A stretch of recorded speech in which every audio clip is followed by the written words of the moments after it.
Assalamualaikum warahmatullahi wabarakatuh. Selamat pagi semua. Bagaimana kabarnya hari ini? Alhamdulillah. Dimanapun kita berada, semoga kita selalu ada dalam lindungan Allah Subhanahu wa Ta'ala. Sudah siap untuk belajar? Tentu sudah siap ya. Jangan lupa untuk selalu semangat dalam belajar. Sebelum memulai belajar hari ini, marilah kita bersama-sama membaca basmalah. Bismillahirrahmanirrahim. Selanjutnya, untuk pertemuan kali ini kita akan membahas bab 2, yaitu tentang nikmatnya sholat, indahnya hidup. Kompetensi dasarnya yaitu tentang ketentuan sholat 5 waktu, yang tujuannya peserta didik bisa mempraktekkan sholat 5 waktu dengan baik dan benar. Pada kesempatan kali ini tentang sholat 5 waktu, di sini ada 3 peta konsep. Yang pertama yaitu tata cara sholat 5 waktu. Yang kedua, ketentuan waktu sholat 5 waktu. Yang ketiga yaitu bacaan-bacaan sholat 5 waktu. Yang pertama, ketentuan sholat 5 waktu. Pengertian dan dalil salat 5 waktu. Salat secara bahasa berarti doa, sedangkan secara istilah salat adalah ibadah yang terdiri dari perkataan dan perbuatan tertentu yang dimulai dengan takbir dan diakhiri dengan salam. Salat wajib juga disebut juga dengan salat fardu atau salat maktubah, yang berarti salat yang harus dikerjakan orang Islam yang telah memenuhi syarat. Salat wajib dibagi menjadi 2 macam, yaitu salat fardu ain, artinya seluruh umat Islam wajib menjalankannya, dan salat wajib fardu kifayah. Apabila salah seorang telah melaksanakannya, maka gugurlah kewajiban bagi yang lainnya. Dasar hukum diwajibkannya salat di sini terdapat dalam firman Allah surah Al-Baqarah ayat 43, yang artinya, dan dirikanlah salat dan bayarlah zakat dan rukuklah bersama orang-orang yang ruku. Selanjutnya yaitu syarat salat. Adapun syarat salat itu terdiri dari 2 jenis, yaitu syarat sah salat dan juga syarat wajib salat. Syarat sah salat di sini terdapat beberapa poin. Yang pertama yaitu suci badan dari hadas besar dan hadas kecil. Yang kedua, suci badan, pakaian dan tempat dari najis. Yang ketiga, menutup aurat. Yang keempat yaitu telah masuk waktu salat. Yang kelima yaitu harus menghadap ke kiblat. Di sini, jika berada dalam Masjid Haram, maka harus menghadap langsung, dan jika jauh dari Baitul Haram, maka cukup menghadap ke arahnya. Selanjutnya yaitu yang kedua, syarat wajib sholat. Yang pertama yaitu beragama Islam. Yang kedua, balik. Yang ketiga, berakal. Yang keempat, suci dari haid dan nifas bagi perempuan.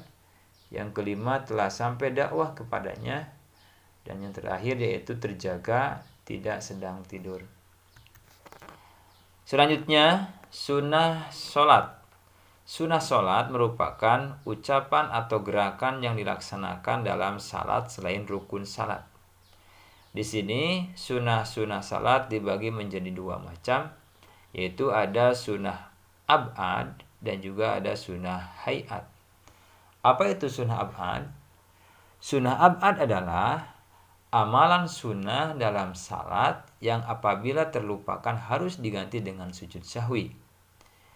Nah, di sini terdapat yang termasuk sunnah ab'ad, diantaranya adalah yang pertama tasyahud awal, yang kedua membaca sholawat pada tasyahud awal, yang ketiga membaca sholawat atas keluarga Nabi dan tasyahud akhir, yang selanjutnya yaitu membaca kunut pada salat subuh dan salat witir pada pertengahan hingga akhir bulan Ramadan. Yang kedua yaitu sunnah hayat. Di sini mungkin sebaliknya dari sunnah abad. Apa itu sunnah hayat? Sunnah hayat adalah amalan sunnah dalam salat yang apabila terlupakan tidak perlu diganti dengan sujud sahwi. Yang termasuk sunnah hayat adalah mengangkat tangan ketika takbiratul ihram. Yang kedua, meletakkan tangan kanan di atas tangan kiri. Selanjutnya, memandang ke tempat sujud. Kecuali waktu membaca asyhadu alla ilaha illallah. Nah, ketika itu pandangan ke telunjuk tangan. Kemudian yang selanjutnya yaitu membaca doa iftitah. Kemudian tumaninah atau diam sejenak sebelum atau sesudah membaca surah Al-Fatihah. Kemudian masih yang termasuk sunnah hayat adalah mengucapkan lafal amin sesudah membaca surah Al-Fatihah. Kemudian mendengarkan bacaan imam bagi makmum. Kemudian mengeraskan suara pada 2 rakaat pertama salat maghrib, isya dan subuh. Kemudian membaca takbir intikal setiap ganti gerakan, kecuali ketika berdiri dari ruku. Kemudian selanjutnya yaitu membaca ketika iktidal. Yang membatalkan sholat.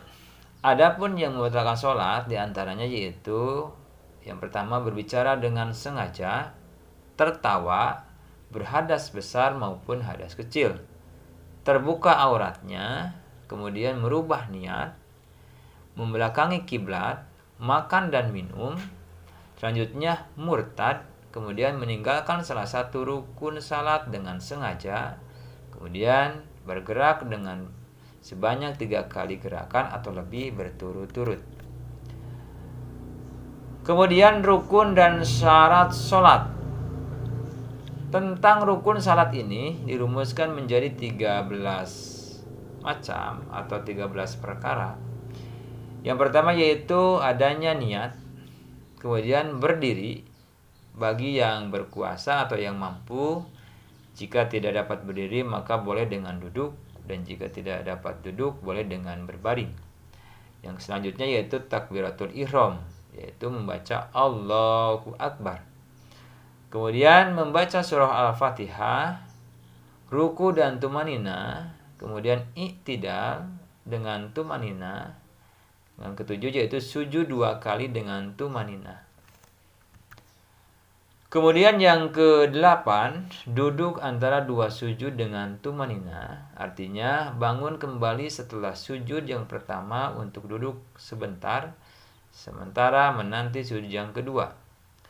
Yang selanjutnya duduk untuk tasyahud akhir. Kemudian membaca tasyahud akhir di waktu duduk di rakaat yang terakhir. Yang ke-11 yaitu membaca sholawat atas Nabi. Setelah selesai tasyahud akhir, maka dilanjutkan membaca pula sholawat atas Nabi dan keluarganya. Yang selanjutnya yaitu mengucapkan salam yang pertama. Kemudian yang terakhir yaitu tertib, artinya berturut-turut menurut peraturan yang telah ditentukan. Selanjutnya yaitu rukun-rukun fi'il itu harus dilaksanakan dengan tumanina, yakni berhenti sejenak sekedar ucapan subhanallah. Nah, yang terakhir yaitu bacaan-bacaan sholat 5 waktu. Pada kesempatan kali ini mungkin tentang bacaan sholat 5 waktu mungkin di sini harus dipraktekkan. Semoga kegiatan pembelajaran hari ini bisa bermanfaat. Kemudian mudah-mudahan teman-temanku sekalian, siswa-siswi yang saya banggakan bisa mempraktekannya dalam kehidupan sehari dengan baik dan benar. Demikianlah materi pembelajaran hari ini. Semoga ada manfaatnya. Sampai bertemu di lain waktu. Marilah kita tutup dengan baca Alhamdulillahirabbil alamin. Wassalamualaikum warahmatullahi wabarakatuh.